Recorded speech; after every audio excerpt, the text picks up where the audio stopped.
ባለፉት ጥቂት ሳምንታት በመካከለኛው ምስራቅ የተቀሰቀሰው ጦርነት ወደ አዲስና አስፈሪ ምዕራፍ ተሸጋግሯል። አሜሪካና እስራኤል በኢራን ላይ የከፈቱት ጥቃት ቀጥሎ ባለበት በዚህ ወቅት የፕሬዝደንት ዶናልድ ትራምፕ አስተዳደር በዓለም አቀፍ ደረጃ አጋሮቹን የማሰባሰብና በኢራን ላይ የሚደረገውን ጫና የማጠናከር ሥራ እየሰራ ይገኛል። ይህ ጦርነት ከወታደራዊ ግጭትነቱ ባለፈ የዓለምን የነዳጅ ገበያ፣ የዲፕሎማሲ ግንኙነቶችንና የሰሜን አትላንቲክ ጦር ቃል ኪዳን ድርጅት ወይም ኔቶን የወደፊት ዕጣ ፈንታ የሚወስን ክስተት ሆኖ ብቅ ብሏል። ፕሬዝደንት ዶናልድ ትራምፕ ከኢራን ጋር ስምምነት ለማድረግ ያላቸውን ፍላጎት በተመለከተ በሰጡት መግለጫ ኢራን ድርድር እንደምትፈልግና ለዚህም በጣም መቃረቧን እየገለጹ ነው። ይሁን እንጂ ይህ የትራምፕ አባባል ከኢራን በኩል ከፍተኛና አስገራሚ ምላሽን አስተናግዷል።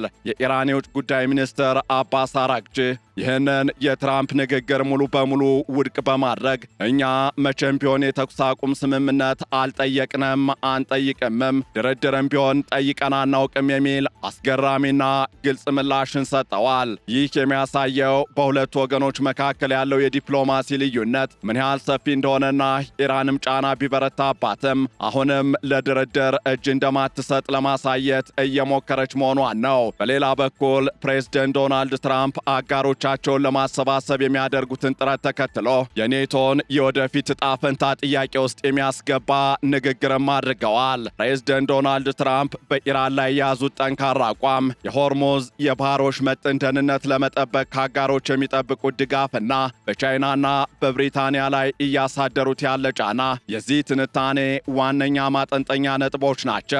ከዓለም አቀፍ የትንታኔ ዘገባ ዝግጅቱ ጋር ታሪኩ ጋሹ ነኝ።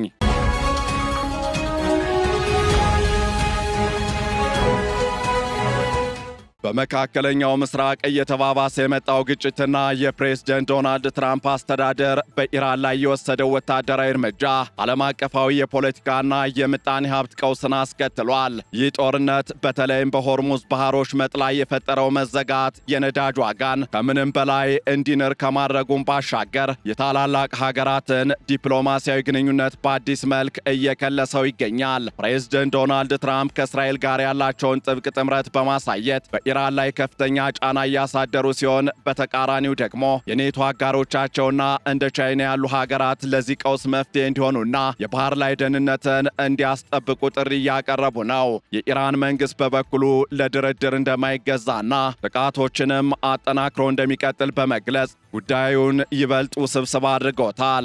የአሜሪካው ፕሬዝደንት ዶናልድ ትራምፕ በአሁኑ ወቅት በኢራን ላይ የሚከተሉት ፖሊሲ በሁለት ዘርፎች የተከፈለ ነው። በአንድ በኩል ከፍተኛ ወታደራዊ ጥቃት በማድረስ የኢራንን የመከላከል አቅም ማዳከም፣ በሌላ በኩል ደግሞ ኢራን ተንበርክካ እንድትደራደር ማስገደድ ነው። ፕሬዝደንት ዶናልድ ትራምፕ በቅርቡ በሰጡት መግለጫም ኢራን ከአሜሪካ ጋር ስምምነት ለማድረግ በእጅጉ እንደምትፈልግ ገልጸዋል። ኢራን ስምምነት ለማድረግ በጣም ትፈልጋለች። አገሪቱ በዚህ ጉዳይ ላይ እያነጋገረችን ቢሆንም ገና ዝግጁ የሆኑ አይመስለኝም፣ ነገር ግን በጣም እየቀረቡ ነው በማለት ተናግረዋል። ይሁን እንጂ ይህ የትራምፕ አባባል ከኢራን በኩል ከባድ ተቃውሞ ገጥሞታል። የኢራኑ የውጭ ጉዳይ ሚኒስትር አባስ አራግቺ በሰጡት ምላሽ እኛ መቼም ቢሆን የተኩስ አቁም አልጠየቅንም፣ እንዲያውም ለድርድር ጥያቄ አላቀረብንም በማለት የትራምፕን መግለጫ አስተባብለዋል። ይህ የሚያሳየው በሁለቱ ሀገራት መካከል ያለው የሐሳብ ልዩነት ምን ያህል የሰፋ እንደሆነና የዲፕሎማሲው መንገድ አሁንም በከፍተኛ አጣብቂኝ ውስጥ መሆኑን ነው። ፕሬዝደንት ዶናልድ ትራምፕ በኢራን ላይ ስላደረሱት ጉዳት ሲናገሩም አሁን ትተናቸው ብንወጣ እንኳን መልሰው ራሳቸውን ለማቋቋም 10 ዓመታት ይፈጅባቸዋል በማለት የአሜሪካ ኃይል በኢራን ወታደራዊና ምጣኔ ሀብታዊ መዋቅር ላይ ያደረሰውን ጉዳት አጉልተው አሳይተዋል። በተጨማሪም በኢራን ውስጥ ለሞጅታባ ኻሜኔ ድጋፍ ለማሳየት የተሰበሰቡ ሰዎች ምስልና በአሜሪካ የጦር መርከቦች ላይ ተፈጽመዋል የተባሉ ጥቃቶች ሙሉ በሙሉ በሰው ሰራሽ አስተውሎት ወይም በአርቲፊሻል ኢንተለጀንስ የተፈጠሩ የሐሰት መረጃዎች ናቸው ሲሉም ተሟግተዋል። በትራምፕና በእስራኤሉ ጠቅላይ ሚኒስትር ቤንያሚን ኔትንያሁ መካከል ያለው ግንኙነትም ከምንጊዜውም በላይ ጠንካራ መሆኑ እየተገለጸ ይገኛል። ፕሬዝደንት ትራምፕ ግንኙነታቸውን ለየት ያለ ወይም ኤክስትራ ኦርዲነሪ ሲሉ የገለጹ ሲሆን ሁለቱም ሀገራት በኢራን ላይ ያላቸው ወታደራዊ ግብ ተመሳሳይ መሆኑን አረጋግጠዋል።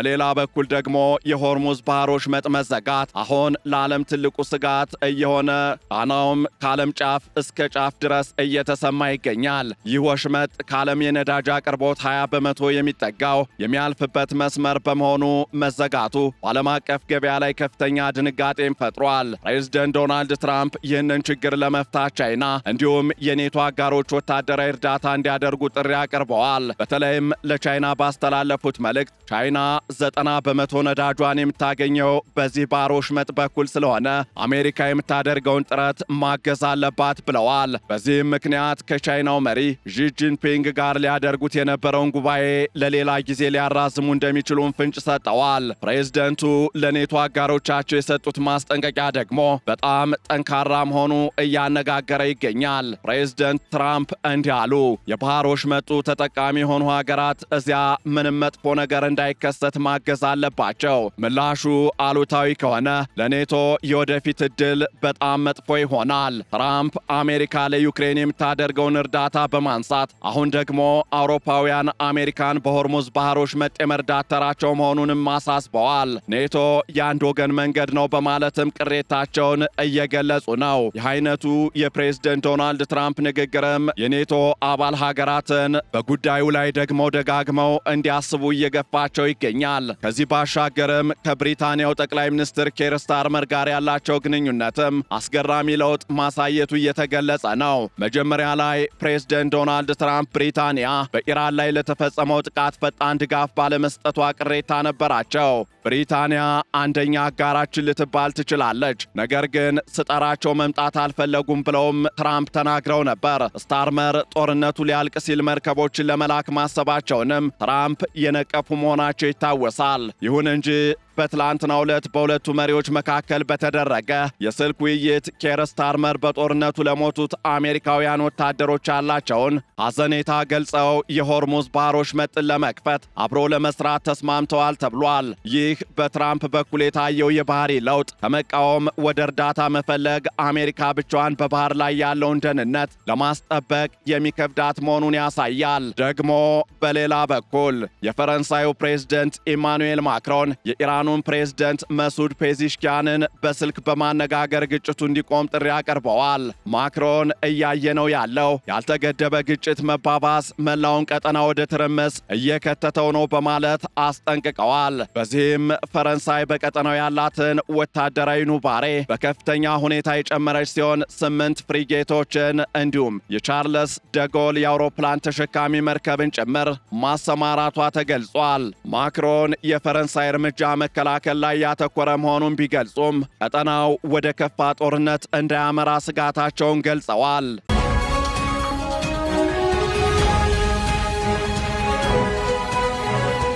በሌላ በኩል ደግሞ በመሬት ላይ ያለው ጦርነት እጅግ አስከፊ የሆኑ ሰብአዊና ቁሳዊ ጉዳቶችን እያደረሰ መሆኑ እየተገለጸ ነው። ኢራን በሰጠችው መግለጫ እስካሁን 700 ሚሳኤሎችንና 3600 ድሮኖችን በአሜሪካና በእስራኤል ኢላማዎች ላይ መተኮሷን ገልጻለች። ምንም እንኳን እነዚህ ቁጥሮች በገለልተኛ ወገን ባይረጋገጡም የጥቃቱ ስፋት ከፍተኛ መሆኑን ግን የሚጠቁሙ ናቸው። በእስራኤል በኩል ደግሞ በአንድ ቀን ውስጥ ብቻ ከ200 በላይ የኢራን ወታደራዊ ኢላማዎችን ማውደም እንደተቻለ ተገልጿል። የኢራን መገናኛ ብዙሃን እንደዘገቡት ከሆነም በአሜሪካና እስራኤል ጥቃቶች ሳቢያ ከ54,000 በላይ የሲቪል ነዋሪ ቤቶች ጉዳት ደርሶባቸዋል። በመቶዎች የሚቆጠሩ የሕክምና ተቋማት፣ ሆስፒታሎችና መድኃኒት ቤቶች ወይም ፋርማሲዎች መውደማቸውም ተነግሯል። ይህም የጦርነቱን ሰብአዊና ቁሳዊ ኪሳራ አጉልቶ የሚያሳይ ነው። የዚህ ጦርነት ቀጥተኛ ተጽዕኖ በዓለም አቀፍ የኢኮኖሚ ሁኔታ ላይም በጉልህ እየተስተዋለ ይገኛል። የነዳጅ ዋጋ በከፍተኛ ሁኔታ እየጨመረ ሲሆን ብሬንት ድፍድፍ ነዳጅ በበርሜል $105 በላይ መሆኑም እያነጋገረ ይገኛል። ይህም ከሐምሌ 2022 እንደ አውሮፓውያኑ የዘመን አቆጣጠር ወዲህ የታየ ከፍተኛ የዋጋ ጭማሬ ተደርጎ ተወስዷል። የነዳጅ ዋጋ መጨመር ደግሞ ሰንሰለታማ የሆኑ ሌሎች ችግሮችን እያስከተለ ይገኛል። በአሜሪካ የነዳጅ ማደያዎች የጋዝ ዋጋ በ24 በመቶ የጨመረ ሲሆን ይህም የትራንስፖርት ወጪን በማናር የምግብና የሸቀጦችን ዋጋ እንዲጨምር እያደረገ ነው። በተለይ እንደ ስጋ፣ የወተት ተዋጽኦና አትክልት ያሉ ቶሎ ሊበላሹ የሚችሉ ምግቦች ዋጋ በከፍተኛ ሁኔታ እንደሚጨምርም ይጠበቃል። የአየር መንገድ ትኬቶችም በነዳጅ ዋጋ መጨመር ምክንያት ውድ እየሆኑ መምጣታቸው እየተነገረ ነው። በተጨማሪም የቤት መግዣ የብድር ወለድ በጦርነቱ ሳቢያ በተፈጠረው የኢኮኖሚ ስጋት ምክንያት ወደ 6 በመቶ ከፍ ማለቱን የተለያዩ ሀገራት እየገለጹ ይገኛሉ። በሌላ በኩል ደግሞ የአሜሪካው የኢነርጂ ሚኒስትር ክሪስ ራይት ይህንን የኢኮኖሚ ጫና የአጭር ጊዜ ህመም ሲሉ እየገለጹት መሆናቸው እያነጋገረ ይገኛል። እንደ እርሳቸው አባባል ኒውክሌር የታጠቀች ኢራን ከሚኖረን አሁን ያለውን የኢኮኖሚ ጫና መታገስ ይሻላል ብለዋል። ይሁን እንጂ የኢኮኖሚ ባለሙያዎች እንደሚሉት ጦርነቱ ዛሬ እንኳን ቢቆም የሆርሙዝ ባህር ወሽመጥን ወደ ነበረበት መደበኛ እንቅስቃሴ ለመመለስ ከ1 እስከ 3 ወራት ሊፈጅ ይችላል። በመቶዎች የሚቆጠሩ መርከቦች በባህር ላይ ተሰልፈው መጠበቃቸውና የተጎዱ የነዳጅ ማምረቻ ተቋማት መጠገን ስላለባቸው የኢኮኖሚው ማገገም ረዥም ጊዜ ሊወስድ ይችላል እየተባለም ይገኛል። ከዚህ አንጻር የወደፊቱን ሁኔታ ስንመለከት ግጭቱ በአጭር ጊዜ ውስጥ የመቆም ምልክት እያሳየ አይደለም። ፕሬዝደንት ዶናልድ ትራምፕም ጦርነቱ በቅርቡ ሊያልቅ እንደሚችል ወይም ሊጠናቀቅ እንደሚችል ቢገልጹም እስራኤል ግን ወታደራዊ ዘመቻዋ ቢያንስ ለሚቀጥሉት 3 ሳምንታት እንደሚቀጥል አስታውቃለች። የኢራን እልከኝነትና የትራምፕ ዲፕሎማሲያዊ ጫናዎች እንዴት ሊቀናጁ እንደሚችሉም ግልጽ አይደለም። ፕሬዝደንት ዶናልድ ትራምፕ ጦርነቱ እንዳለቀ የነዳጅ ዋጋ በከፍተኛ ሁኔታ ይወርዳል የሚል ተስፋ ቢሰጡም እስከዚያው ግን ዓለም አቀፉ ማህበረሰብ ለከፋ የኢኮኖሚ ቀውስ መዘጋጀት ያለበት ይመስላል። በሌላ በኩል ደግሞ ኔቶና ቻይና በትራምፕ ጥሪ መሰረት ለሆርሙዝ ባህሮች መደህንነት ጥበቃ ወታደራዊ እርዳታ ያደርጋሉ ወይ የሚለውም ጥያቄ የጦርነቱን አቅጣጫ የሚወስን ጉዳይ ይሆናል።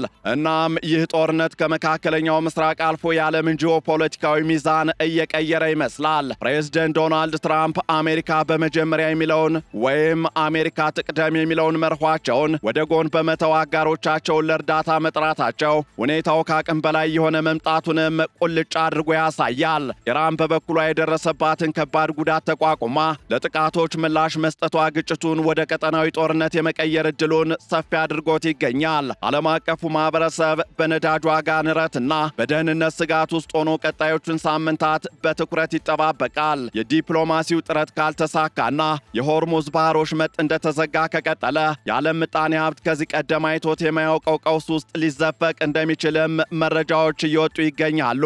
ይህንን ዓለም አቀፍ ትንታኔ ስናዘጋጅ ሲኤንኤን፣ ቢቢሲና ሮይተርስን በዋቢነት ተጠቅመናል።